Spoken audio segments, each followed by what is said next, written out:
우리에게 주신 말씀은 시편 3절 1절부터 8절 말씀입니다.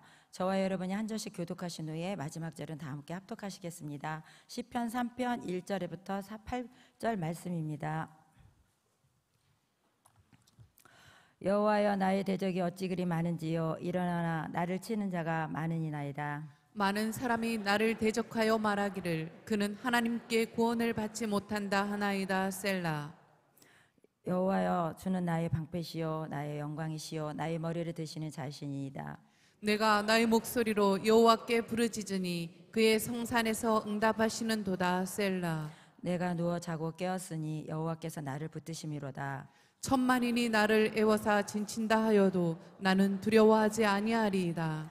여호와여, 일어나소서. 나의 하나님이여, 나를 구원하소서. 주께서 나의 모든 원수의 뺨을 치시며 악인의 일을 꺾으셨나이다. 구원은 여호와께 있사오니 주의 복을 주의 백성에게 내리소서. 셀라. 아멘. 아멘. 아멘. 담임 목사님께서는 지금 월요일부터 오늘까지 앞에도 연합 부흥성회에서 말씀을 전해주고 계십니다. 그리고 또 목요일부터 금요일까지 또 숲속 작은 나라에서 에덴 프로젝트를 진행하실 예정입니다. 능히 이 일을 감당하실 수 있는 영역과 지력과 체력을 주께서 허락해 주시고 붙잡아 달라고 함께 중보해 주시기 바랍니다. 그리고 수행하고 계시는 모든 사역자들 위해서도 동일한 기도를 부탁드립니다. 그리고 계속 진행되는 해외 선교 사역과 다음 세대 여름 성경학교 그리고 청년 국내 선교 사역이 주님의 인도하심 속에 죽은 영혼을 살리는 천국잔치가 될 수 있도록 함께 중보해 주시기 바랍니다. 그리고 해외 선교 베트남 팀이 오늘 이렇게 돌아옵니다. 그래서 이제 마중을 가게 되는데 오고 가는 길 또 안전할 수 있도록 기도해 주시기도 바랍니다. 소망의 하나님이 모든 기쁨과 평강을 그리고 믿음 안에서 너희에게 충만하게 하사 성령의 능력으로 소망이 넘치게 하시기를 원하노라. 이 말씀 그대로의 삶이 우리의 삶이 되길 원합니다. 그래서 매일매일 그 주님의 소망을 붙잡고 활력 넘치는 삶이 되시기를 예수님의 이름으로 축복합니다. 할렐루야. 네, 우리 서로 인사시키면 아침은 새벽이라 약간 민망해요, 그죠? 누가 누군지도 약간 헷갈릴 수가 있어. 낮에 보면 바로 알겠는데 새벽은 누구 약간 이럴 수 있어서 제가 인사는 시키지 않겠습니다.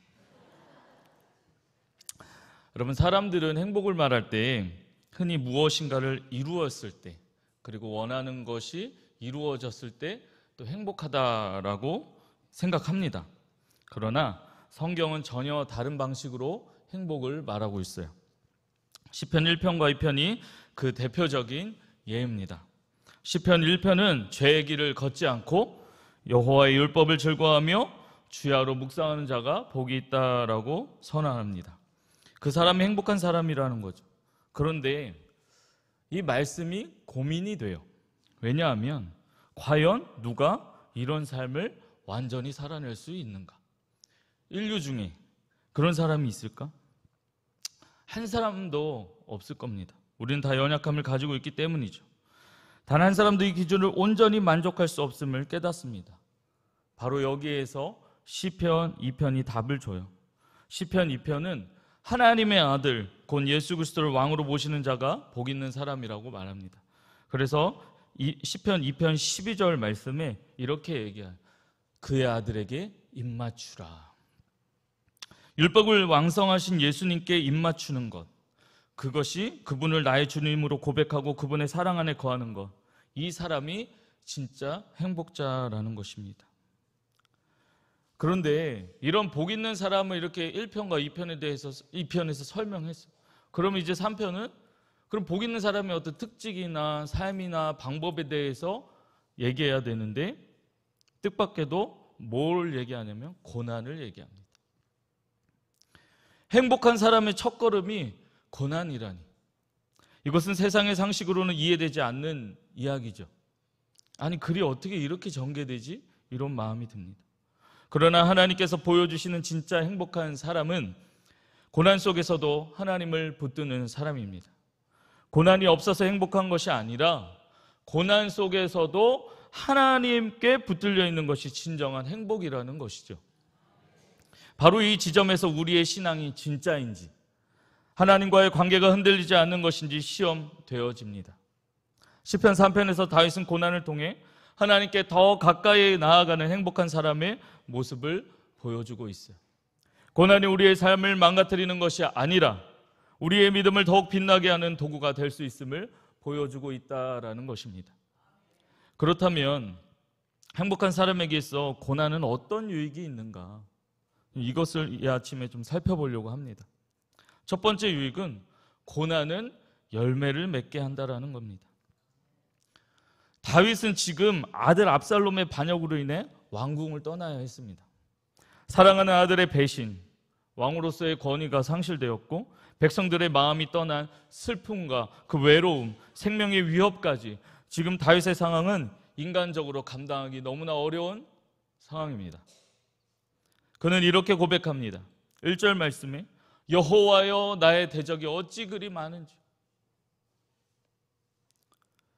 그의 눈앞에는 수많은 적들이 가득한 거예요. 정치적 대적자도 있고 민심이 떠난 백성들이 그 앞에 있고 심지어 아들의 칼끝이 자신을 향해 있습니다. 그뿐만이 아니에요. 2절에서 이렇게 얘기해요. 많은 사람이 나를 대적하여 말하기를 그는 하나님께 구원을 받지 못한다 하나이다.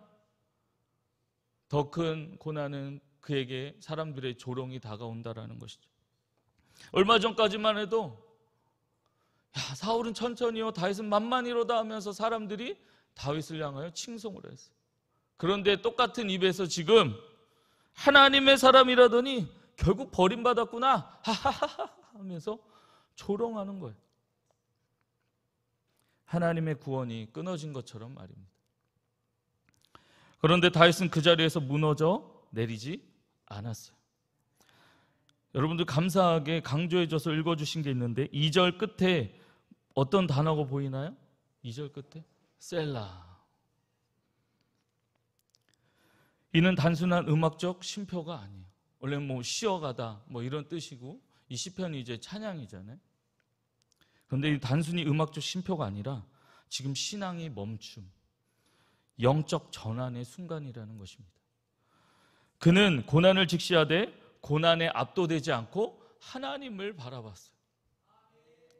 그의 입에서 터져나오는 고백이 1절과 2절 그리고 이 셀라 그 다음에 완전히 바뀌어져 버립니다.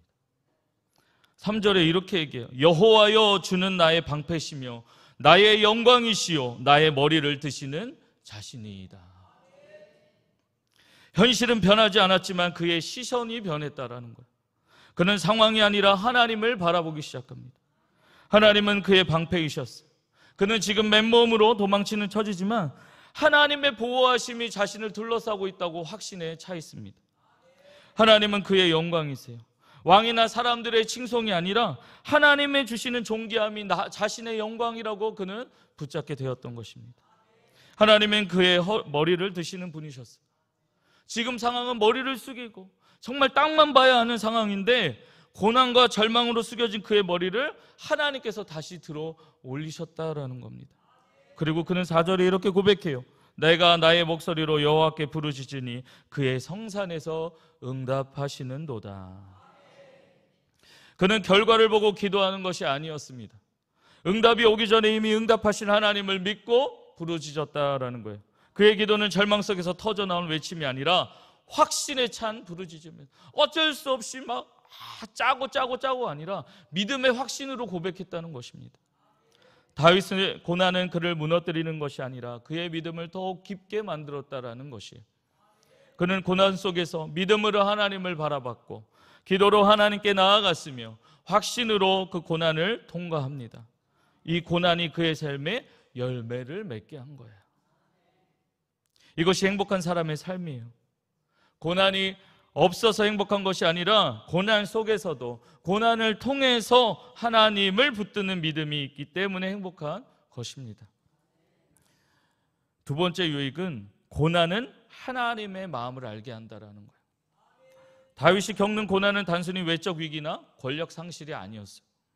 그것은 아버지의 마음으로 겪는 깊은 고통이었습니다. 누가 반역했어요? 자기 아들이 반역했어요. 그것도 사랑하는 아들이. 그리고 자신을 따르는 백성들조차 자신에게 시선을 돌렸습니다. 다윗에게 말할 수 없는 배신감과 슬픔이 안겼어요. 그런데 이 고통 속에서 다윗은 깨닫습니다. 내가 지금 느끼는 이 배신의 아픔은 하나님께서 나와 우리를 향해 끊임없이 느끼셨던 바로 그 마음이라는 것을 말이죠. 하나님께서 사랑으로 창조하신 인간이 그분을 거역하고 배신할 때 얼마나 깊은 슬픔과 아픔을 느끼셨을까.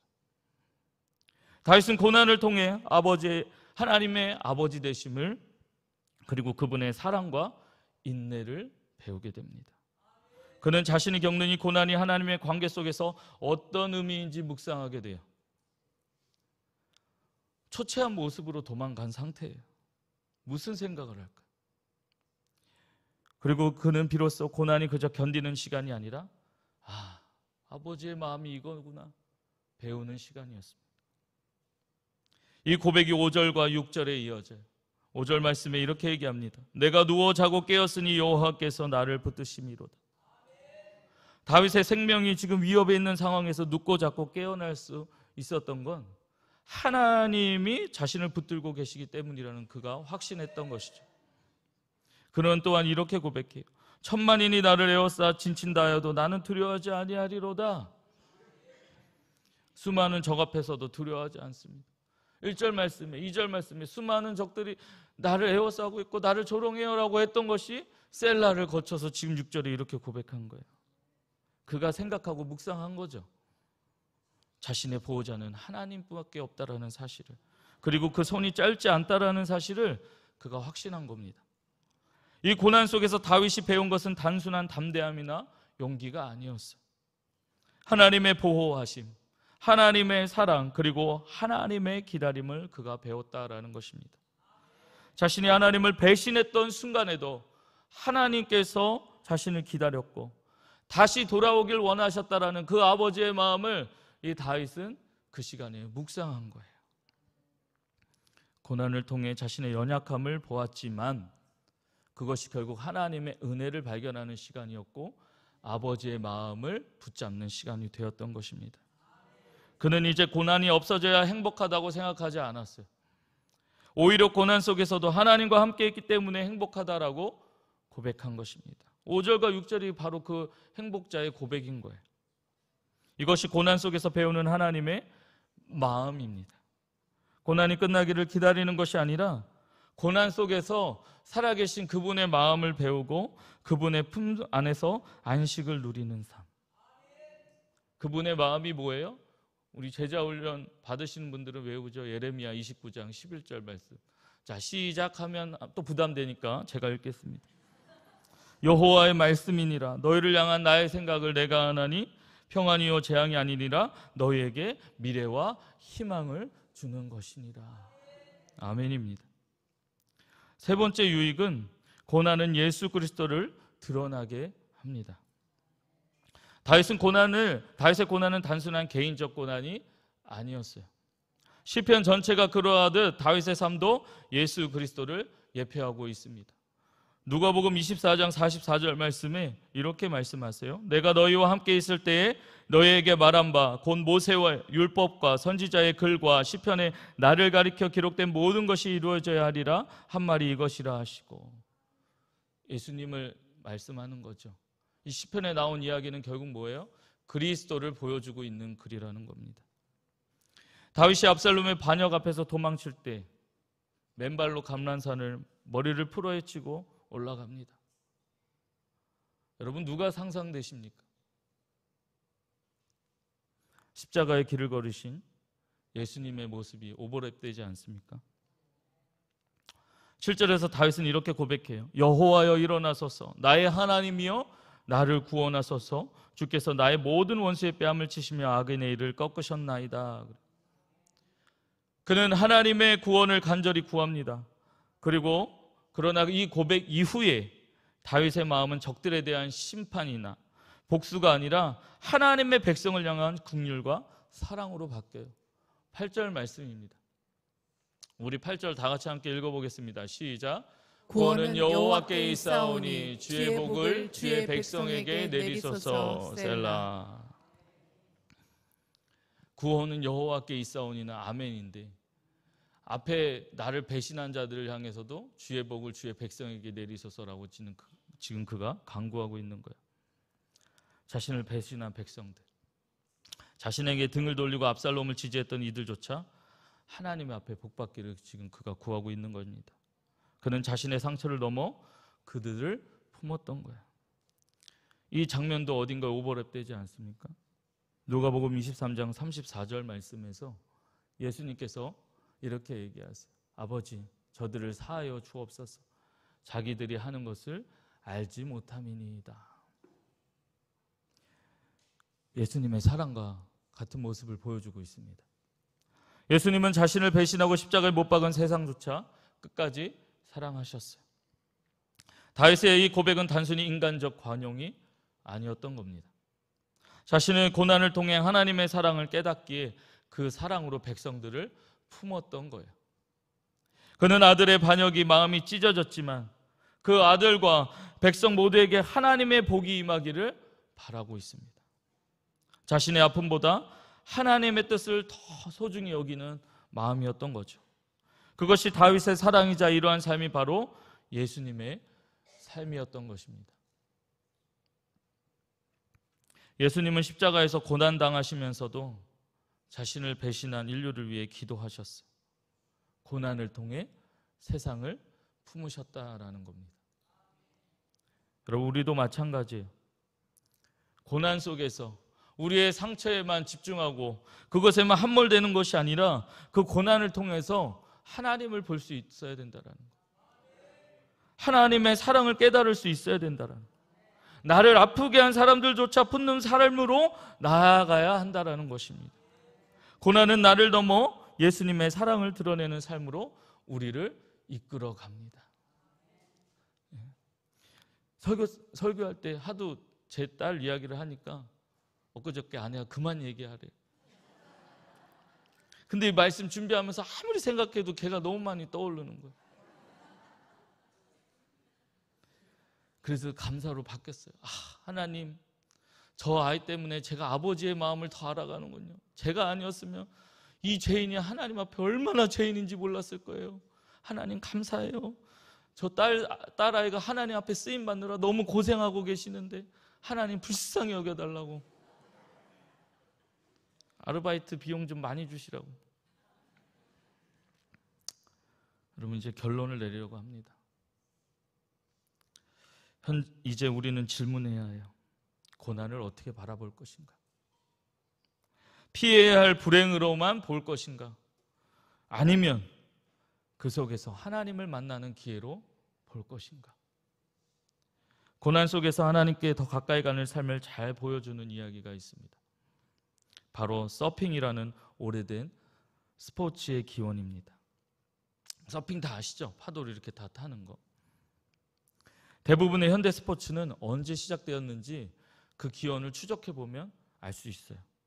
그런데 서핑의 기원은 정확히 알 수가 없습니다.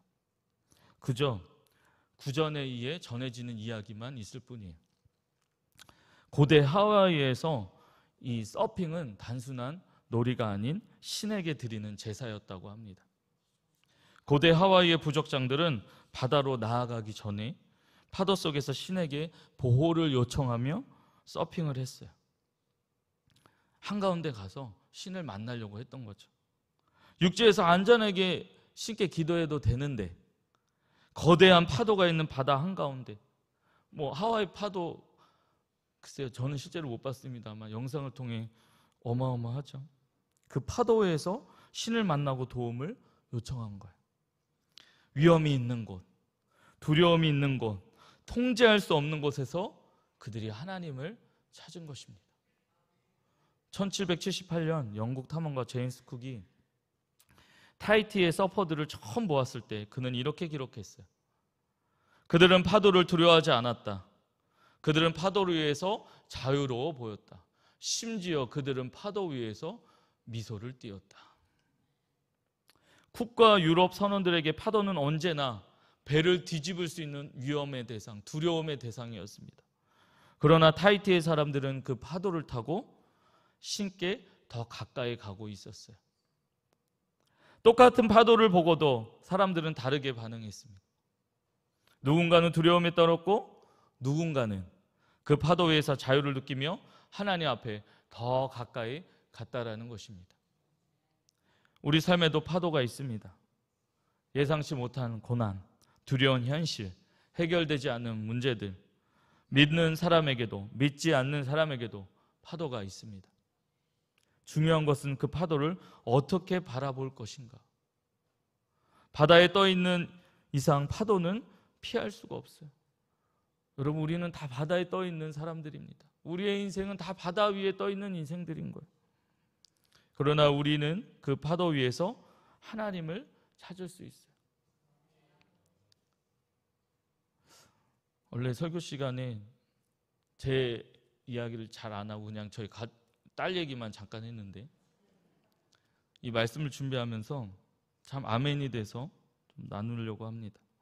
저는 제가 모든 인류 역사상 가장 불행한 사람인 줄 알았습니다.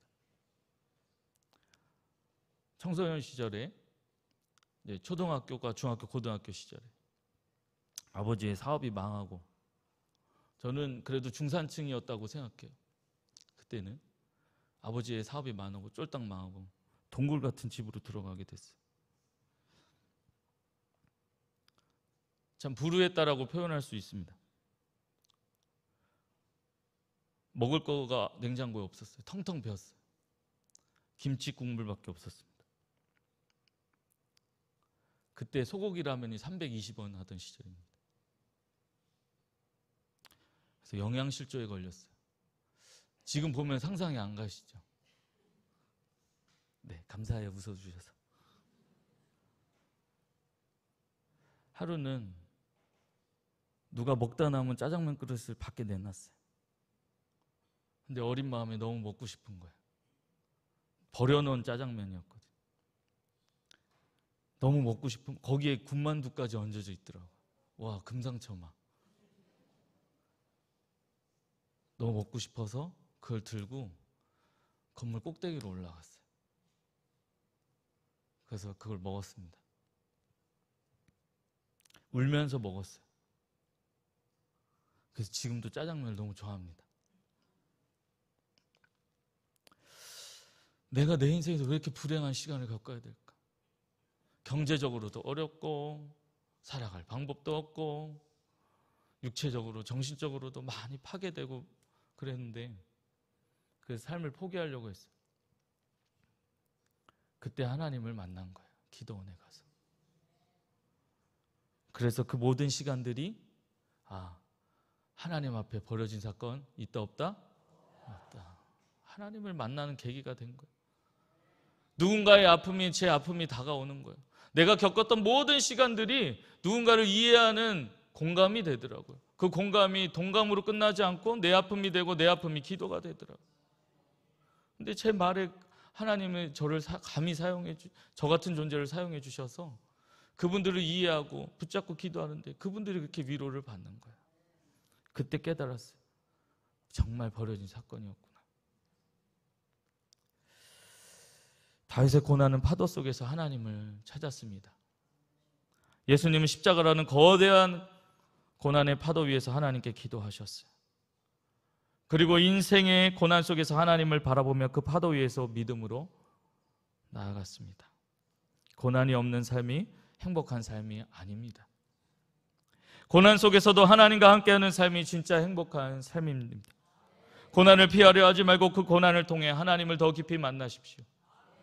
그 고난이 우리를 하나님께 더 가까이 이끄는 통로가 될 것입니다. 오늘 우리의 각자의 삶에도 크고 작은 파도가 있습니다. 이 문 나서면 바로 파도 오는 거예요. 그때 우리는 바다 밖에서 두려워하기보다 파도 위에서 하나님께 도움을 요청하십시오. 그리고 그 파도를 감사하십시오. 왜냐하면 그 파도가 우리를 하나님께 더 가까이 하기 때문입니다. 그렇게 고난 속에서도 하나님과 함께하면 참된 행복한 사람으로 살아가시기를, 우리의 삶이 예수 그리스도의 사랑을 드러내고 하나님의 마음을 아는 인생이 되시기를 주 예수 그리스도의 이름으로 축복합니다. 이 말씀을 마무리하면서 계속 제 안에 읊조렸던 찬양이 있어요. 일주일 내내 사실 이 말씀을 준비하기 전부터 묵상되어진 찬양인데 무리를 걷는 자라는 찬양입니다. 무리를 걷는 자. 어제도 너무나 멋있는 이신영 목사님이 약할 때 강함 되시네를 찬양하셔서 순간 고민이 됐습니다. 나도 설교하면서 찬양해야 되나? 그런데 저는 반주 없으면 찬양 안 합니다. 그래서 제가 가사를 잠깐 읊어드리려고 합니다. 집에 돌아가셔서 한번 검색해서 오늘 하루 동안 이 찬양을 통해 하나님을 깊이 생각해 보셨으면 좋겠어요.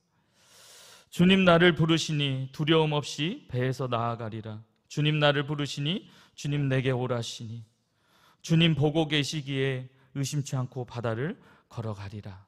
주님 보고 계시기에, 주님 여기 계시기에, 주님 여기 계시기에 이 깊은 바다가 반석이 되고 주님 여기 계시기에 반석 위를 내가 걸어가리라.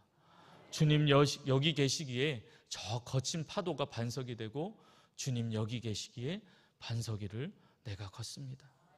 사랑하는 여러분, 하나님은 살아계시고 우리를 사랑하시며 우리를 책임지시되 끝까지 인도하시는 줄 믿습니다. 고난 자체가 유익이 아니라 고난 때문에 하나님을 만나는 것, 그것이 우리의 삶의 가장 큰 유익이고 우리의 자랑이며 우리의 은혜인 줄 믿으시길 바라고, 오늘도 그 살아계신 그 하나님의 십자가를 깊이 묵상하며 예수의 이름으로 승리하시기를 예수님의 이름으로 축복합니다. 우리 다 같이 두 손 들고 기도하기를 원합니다. 하나님, 내 삶의 형편이나 상황이 녹록치 않음을 고백합니다. 고난이 없는 삶을 구하지 않고 고난 속에서도 주님을 붙드는 믿음으로 살아갈 수 있도록 도와주시옵소서. 나를 지키시는 하나님을 방패와 영광으로 고백하며 그분 안에서 참 평안을 누리게 하여 주시옵소서. 그로 인해 하나님의 마음과 예수님의 사랑을 깨닫고 믿음으로 고난의 파도를 넘게 하여 주시옵소서라고 이 시간 우리 그렇게 기도하시고, 또 사랑하는 담임 목사님과 그 사역을 위해서, 그리고 해외 선교, 또 국내 단기 선교, 우리 다음 세대를 위해서, 그리고 각자 하나님 앞에 내려놓을 그 기도 제목을 놓고 주여 일창 부르고 기도하시다가 자유하시겠습니다. 우리 다 같이 주여 일창합니다. 주여! 사랑의 하나님 아버지, 감사합니다. 하나님의 은혜 아래 아버지 지난밤 품어주시고 아버지 이 아침 아버지 하나님 눈을 들어 하나님 앞에 나오게 하심을 감사합니다. 아버지 하나님, 오늘 시편 3편의 그 말씀을 아버지 하나님 우리 안에 레마의 말씀으로 붙잡게 됩니다. 아버지 하나님 1절 2절 아버지 하나님 고난인 것 같지만 하나님 그 셀라 아버지 하나님 영적인 아버지 잠시 멈춤의 그 시간을 통해 하나님을 바라보았고, 하나님을 바라보면 통해 아버지의 마음을 알았고, 아버지의 마음을 통해 아버지 하나님 그 안에 감화 감동이 하나님 우리의 영혼을 치료하고 아버지 하나님 오히려 하나님을 붙잡는 시간 될 수 있게 하심을 감사합니다. 아버지 하나님, 그것이 은혜임을 아버지 하나님 이 시간 다시금 기억하며 아버지 주의 오른자락을 붙잡고 나아가오니 아버지 하나님 심령이 가난한 자는 천국이 저희 것이라고 하신 아버지 하나님 저희 그 말씀을 아버지 하나님 이 시간 붙잡고 나아갑니다. 아버지 하나님, 우리 안에 애통하는 마음으로 끝나는 것이 아니라 결국은 하나님의 사랑을 발견하는 아버지와 계단이 되는 줄 믿사오니 아버지 하나님, 우리 모두에게 놓여진 아버지 고난이라는 그 계단, 고난이라는 파도들을 아버지 하나님 그곳에 아버지 그 문제만 바라보고 집중해서 함몰되는 사람들이 아니라 아버지 하나님이여 예수의 이름을 붙잡고 아버지 예수라는 반석을 아버지 하나님 발발 삼아 아버지 하나님 그렇게 파도를 아버지 넘어갈 수 있게 하여 주옵소서. 서퍼들이 아버지 오히려 거친 파도를 향하여 아버지 하나님 나아가고 오히려 그것을 즐기며 기뻐하는 것처럼 아버지 하나님 예수 그리스도의 그 반석이라는 그 보드를 들고 하나님 우리가 세상 가운데 나아가기를 원합니다. 가정 가운데, 직장 가운데, 아버지여 사업장 가운데, 여러 일상 가운데 아버지 하나님 예수라는 서핑보드를 들고 아버지 하나님 나아갑니다. 하나님 그 보드를 통해 우리가 일어나게 하시고 아버지 반석 위에 서는 아버지 믿음의 사람들이 되게 하여 주셔서 하나님 그 파도를 아버지 하나님 넉넉하게 타는, 너무나 즐겁고 멋있게 타는 하나님 그로 인해 정말 하나님의 사람으로서 예수의 향기가 진에게 도해지는 하나님 인생들이 되어줄 수 있도록 하나님 도와주옵소서. 누군가 그렇게 탔기 때문에 오늘날 그 믿음이 대한민국에 왔고 그 믿음이 아버지 우리에게 온 줄 믿사오니 아버지 하나님이여 우리가 고난을 두려워하고 무서워하고 피하고 아버지 별별 따는 인생들이 아니라 아버지 예수의 이름으로 붙잡고 하나님 능히 나아가는 인생들이 될 수 있도록 하나님 도와주옵소서. 하나님 그러한 인생이 우리의 인생인 줄 믿습니다. 하나님의 언약은 아버지 언약을 변하지 않고 여전히 유효하게 우리가 아버지 하나님 나아가는 줄 믿사오니 아버지여 도와주시옵소서. 아버지 하나님 주님 여기 계시오니 주님 여기 계시오니 내 인생의 한순간도 하나님의 불꽃 같은 눈동자에도 벗어난 적이 없는 줄 믿습니다. 아버지 하나님이여 내가 하나님을 바라보지 못했던 지난 날을 회개하오니 주여 용서하여 주시옵소서. 하나님 예수님을 믿는다고 하면서도 그 파도를 떠고 벌벌벌벌벌벌 떠는 나의 믿음 없음을 주여 불쌍히 여겨 주옵소서. 주여 불쌍히 여겨 주옵소서. 주여 불쌍히 여겨 주옵소서. 이 시간에 내 가슴을 찢으며 하나님 앞에 나아갑니다. 하나님 우리를 붙잡아 주옵소서. 주여 이 손을 붙잡아 주옵소서. 주여 이 손을 붙잡고 일어나게 하여 주옵소서. 그렇게 하나님만을 따라가게 하소서. 그렇게 예수님만을 따라가게 하소서. 믿음의 주여 또 온전케 하시니 예수를 바라보라 하신 그 말씀을 붙잡고 나가게 도와 주옵소서. 아버지 하나님 그렇게 우리가 한 걸음 한 걸음 나가기를 원합니다. 두 걸음 세 걸음 욕심내는 것이 아니라 주님과 동행하는 한 걸음, 하나님 그 한 걸음이 쌓여서 우리의 믿음이 되고 그 믿음이 하나님의 영광이 되며 아버지 누군가에게는 아버지 하나님 영적 도전이 되는 줄 믿사오니 주여 붙잡아 주옵소서. 주여 붙잡아 주옵소서. 고난 속에서 나의 참된 행복을 발견하게 도와주시고 예수님께 입맞추는 자, 예수님께 입맞추는 자, 아버지 하나님 그것이 나란 사실을 통해 하나님 앞에 겸손하게 나아가게 도와주옵소서. 여전히 내가 하려고 했던 아버지 하나님이여 내가 하려고 했던 그 교만을 내려놓게 하옵소서. 하나님 용서하여 주옵소서. 아버지 하나님이여 나의 지식을, 나의 경력을, 나의 경험을, 나의 직분을, 아버지 어떤 신앙의 가락을 아버지 하나님 그래도 내가 이만큼 했는데 내가 왕년에 이랬는데 아버지 여전히 나로 살려고 하는 하나님 찍기 같은 그 더러운 것들을 하나님 이 시간 내려놓사오니 성령의 불로